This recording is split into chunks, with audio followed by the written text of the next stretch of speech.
Jabalpur rice mill association के द्वारा शासन से गुजारिश की गई है कि राइस मिलर्स को अपराधी नहीं जन भागीदार समझे। राइस मिल एसोसिएशन के द्वारा एक पत्रकार वार्ता का आयोजन किया गया, जिसमें उन्होंने बताया कि जबलपुर जिले के सभी राइस मिलर्स शासन द्वारा जारी प्रेस नोट और दर्ज की गई एफआईआर से बहुत अधिक आहत हैं। वे लगातार सार्वजनिक वितरण प्रणाली को सशक्त बनाने में अपना योगदान दे रहे हैं। शासन को कोई हानि न होने के बावजूद 43 करोड़ का गैर तथ्यात्मक आंकड़ा दिखाया गया है। 16 मिलर्स पर एफआईआर दर्ज कर दी गई है और 27 अन्य पर विभागीय कार्रवाई हो रही है। बिना सोचे समझे अपराध का रूप दिया गया है। सरकार से राइस मिलर्स के द्वारा अनुरोध किया गया है कि एफआईआर तत्काल वापस ली जाए, औद्योगिक वातावरण को भय मुक्त बनाया जाए। मिलर्स का कहना है कि हम शासन के साथ हैं, लेकिन सच्चाई और न्याय की अपेक्षा रखते हैं। इस पत्रकार वार्ता में एसोसिएशन के सभी पदाधिकारी उपस्थित रहे। आदरणीय प्रमुख सचिव महोदया जी के निर्देश पे जिला कलेक्टर महोदय के द्वारा जो जांच करवाई गई थी, इसकी जांच उपरांत यहाँ के जो फूड कंट्रोलर मैडम के द्वारा दिनांक 9/5/2025 को अपनी रिपोर्ट प्रस्तुत की गई थी, जिसमें जिले के सभी मिलर्स को क्लीन चिट दे दी गई थी, जिसके परिपालन में दिनांक 13/5/2025 को खाद्य आपूर्ति निगम के भोपाल कार्यालय के जीएम सर के द्वारा इनकी रिपोर्ट से सहमत होते हुए और उनके द्वारा भी जिले के समस्त मिलर्स भाइयों को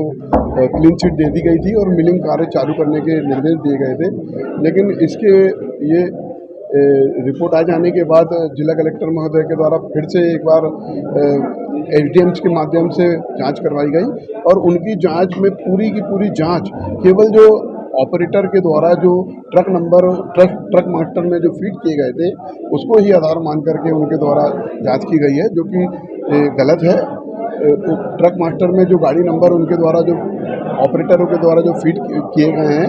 वो अनुबंध करते समय फीड कर दिए जाते हैं और कई बार ऑपरेटर अपनी मर्जी से गलत सलत नंबर भी डाल देते हैं, केवल उनको आधार मान कर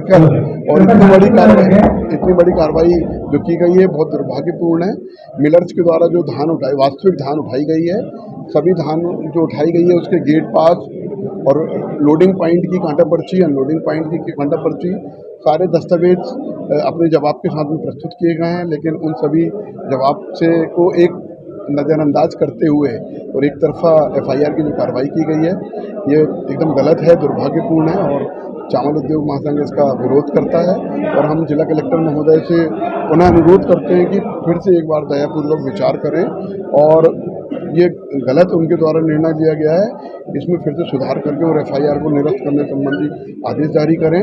और ताकि जिले के मिलर्स आगे मिलिंग का कार्य कर सकें। अभी आपको बताना चाहूँगा जबलपुर जिले में अभी भी लगभग 15 लाख क्विंटल अरबों रुपए का धान मिलिंग होना शेष है। तो शासन यदि इस तरीके से एक तरफा और आपराधिक मामले दर्ज करके फर्जी एफआईआर करेगा तो कोई जिले का क्या प्रदेश का कोई भी मिलर आगे मिलिंग करने में अपने आप डरा हुआ है, सहमा हुआ है। शासन की धान मिलिंग नहीं होगी, जिससे शासन का बहुत नुकसान होगा। तो आप सभी पत्रकार बंधुओं के माध्यम से जिला प्रशासन से, मध्य प्रदेश सरकार से हम हमारे पास में जो गाड़ी के साथ में जब धान हमारी मिल में आती है तो गाड़ी के साथ में 2 दस्तावेज आते हैं, एक होता है कांटा पर्ची और दूसरा होता है ऑफलाइन ट्रक चालान।